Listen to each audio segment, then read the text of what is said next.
हैं अपनी ब्लॉकचेन पर, अपने कॉइन में कन्वर्ट कर सकते हैं। तो इसी तरह आज सर्कल करके जो कॉइन है या इसका अपना जो ब्लॉकचेन है, बिटकॉइन बेस इकोसिस्टम तैयार किया है इसने, जिसके लिए $5 मिलियन इन्होंने रेज़ किए हैं। और ये भी इंटर ट्रांज़ैक्शनल जितनी भी फैसिलिटीज़ हैं, इंटर ट्रांज़ैक्शन यानी कि आपस में जितनी भी डिफरेंट टाइप ऑफ ब्लॉकचेन्स हैं, उनका कॉइन आपस में एक्सचेंज होना चाहिए और उसके लिए बिटकॉइन को पेमेंट गेटवे की तरह यूज़ करेंगे। यानी कि बिटकॉइन में इस तरह का पेमेंट गेटवे बनाया जा रहा है कि जो कि सभी तरह की क्रिप्टो करेंसीज़ को अपने ब्रिज के थ्रू कन्वर्ट करने में, सर्कल के कॉइन में कन्वर्ट करने में कैपेबल होगा। और बाइनेंस पे और जो भी इसके कॉम्पिटिटर्स हैं आने वाले टाइम में उनको कॉम्पीट करता हुआ ये भी नज़र आएगा। यानी कि गूगल पे, फ़ोन पे जो इंडियन विकल्प हैं, इनके विकल्प में अब बड़ी-बड़ी क्रिप्टो करेंसीज़ वाली कंपनीज़ आ रही हैं जो अपना पेमेंट गेटवे लॉन्च कर रही हैं और सभी की सभी तरह की जो क्रिप्टो करेंसीज़ है उसके लिए ब्रिजिंग टेक्नोलॉजी का यूज़ कर रही हैं। एक दूसरी खबर मैं देख रहा था तो उसमें था कि जिस तरह से हम लोग हर रोज़ बात करते हैं कि हमारे आने वाले टाइम में मेटावर्स नाम की जो टेक्नोलॉजी है जिस पे फेसबुक खुद काम कर रहा है, आर्टिफिशियल इंटेलिजेंस जिस पे आपको मालूम होगा माइक्रोसॉफ्ट काम कर रहा है, एप्पल एक अलग टेक्नोलॉजी पे काम कर रहा है। उसी तरह से मेटावर्स की ही थीम पे डेंटावर्स आ रहा है, यानी कि आप जब डेंटल ट्रीटमेंट के लिए जाते हैं, जब दाँतों का इलाज करने के लिए जाते हैं, क्योंकि हॉस्पिटल इंडस्ट्री में भी मेटावर्स का बहुत बड़ा यूज़ होने वाला है।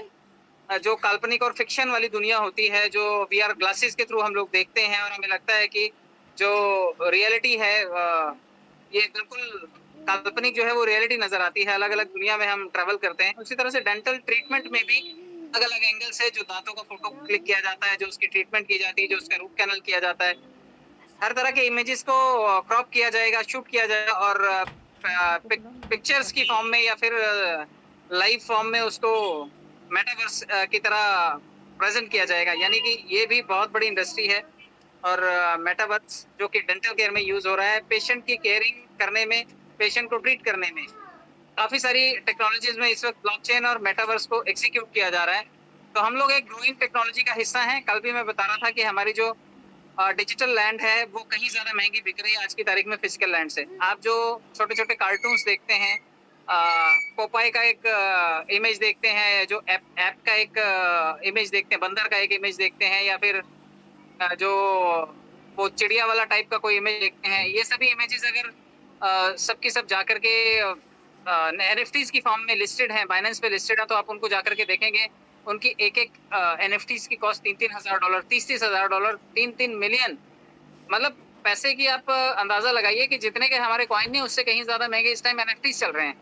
तो डिजिटल आर्ट की दुनिया में उनकी एक अलग वैल्यू है, क्योंकि हम डिजिटल वर्ल्ड के बारे में बात करते हैं, तो डिजिटल एसेट्स जितने भी हम खरीदेंगे कल को, उसके लिए डिजिटल रुपया लगना ही है, डिजिटल करेंसी लगनी ही है। आप अगर कोई गेम डिजिटली खेल रहे हैं, वहाँ पे कुछ विन करेंगे तो उसका पेमेंट डिजिटल होगा, आईएनआर में नहीं होगा। तो यूएसडीटी हो या फिर बीयूएसडी हो या फिर जैसे सर्कल का स्टेबल कॉइन आ रहा है या फिर जैसे हमारा स्टेबल कॉइन आ रहा है, यूएसडीसी करके एक जो है, ये यूएसडीसी ही जो सर्कल है वो स्टेबल कॉइन है। तो इस तरह से अलग-अलग कंपनियाँ आने वाले टाइम में डिजिटल कॉइन लॉन्च करेंगी, अलग-अलग गेमिंग प्लेटफ़ॉर्म लाएँगे, लोग वहाँ खेलेंगे, जो पैसे कमाएँगे, जो जैसे अर्न करेंगे या फिर जैसे शूटिंग बबल्स वाला गेम होता है, तो बबल्स शूट करेंगे, वहाँ पर गुब्बारे फोड़ेंगे, तो बदले में आप पैसे कमाएँगे। गैलेक्सी वाले गेम्स खेलेंगे, अलग-अलग हथियार लेंगे, तलवार आपको उधार चाहिए तो तलवार रेंट पे मिलती है, खरीद के चाहिए तो खरीद के मिलती है। गन चाहिए, बुलेट चाहिए, आपको सुपर सूट चाहिए, गैलेक्सी चाहिए, आपको रॉकेट चाहिए, हेलीकॉप्टर चाहिए, सब चीज़ें डिजिटल वर्ल्ड में डिजिटल पैसे से मिलती हैं, क्रिप्टो करेंसी से मिलती हैं, तो वहाँ पर फ्री इन्विटेशन होता है कई बार गेम्स खेलने का, लेकिन वहाँ पे जो अर्निंग होती है वो डॉलर्स में होती है। आप अपनी कमाई हुई चीज़ें जो वहाँ पर हैं वो रेंट पे भी दे सकते हैं।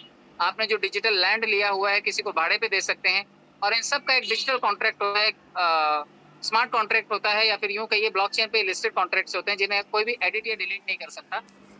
तो आपकी हर चीज़ एक बार आप अपनी प्रॉपर्टी किसी को ऐसे लीज़ पे दे दें, तो वो अपने कब्ज़ा कर लेता है कई बार। आप देखेंगे कई जगहों पर ऐसा ट्रेंड है कि आपने किसी को भाड़े पे जगह दे दी या दुकान दे दी या घर दे दिया, तो उस पे कब्ज़ा कर लेते हैं। लेकिन डिजिटल वर्ल्ड में आप इस तरह से नहीं कर सकते। डिजिटल वर्ल्ड में एक स्मार्ट डील होती है, स्मार्ट कॉन्ट्रैक्ट होता है और उसके ऊपर ही सभी चीज़ों का लेन-देन होता है। तो हम जिस वर्चुअल दुनिया की बात कर रहे हैं, वो बिल्कुल अथाह पैसों का समुंदर है और मुझे लगता है कि आने वाले टाइम में हज़ारों ट्रिलियन डॉलर की इंडस्ट्री बनेगी, तो हम लोग उस दिशा में बढ़ रहे हैं। मैं आप सभी को इन सभी सिस्टम से जुड़ने आने वाले भविष्य के रोचक, बिल्कुल एडवेंचरस प्लेटफ़ॉर्म से मैं आप सभी को शुभकामनाएं देता हूँ। उम्मीद करते हैं जल्दी हमारे पास डिजिटल गेम्स आएंगी, एनएफटीज बनेगी जिन्हें लोग बना सकेंगे और डिजिटल गेम्स फ्री होंगी। हम मेटावर्स की गेम्स को खेल पाएंगे, वहां से एसपीसी अर्न कर पाएंगे और बहुत बड़ा क्राउड पुलिंग हम लोग मार्केट से कर पाएंगे। जो क्रिप्टो लवर्स हैं वो भी यहाँ पर आएंगे और जो नॉन क्रिप्टो यूजर्स हैं उनको हम ट्रेनिंग दे करके जगह जगह सिखा करके भी उनको यहाँ पर ले आएंगे। जुड़े रहिए, जोड़ते रहिए लोगों को। आप सभी लोग यहाँ पर जुड़े, उसके लिए बहुत बहुत धन्यवाद। आशीष सर का स्पेशल थैंक यू मैं करूंगा क्योंकि उनकी बदौलत हमें ये सब चीज देखने को मिल रही हैं और उम्मीद करता हूँ कि आप सबके पास ढेरों पैसा है। समय के साथ आप ग्रो करें, आपकी जितनी भी 7.5 पनौती राहु केतु लगे हुए हैं आपके जीवन से वो पूरी तरह से दूर हो जाएं। बहुत बहुत शुभकामनाएं, बहुत बहुत धन्यवाद। Thank you so much.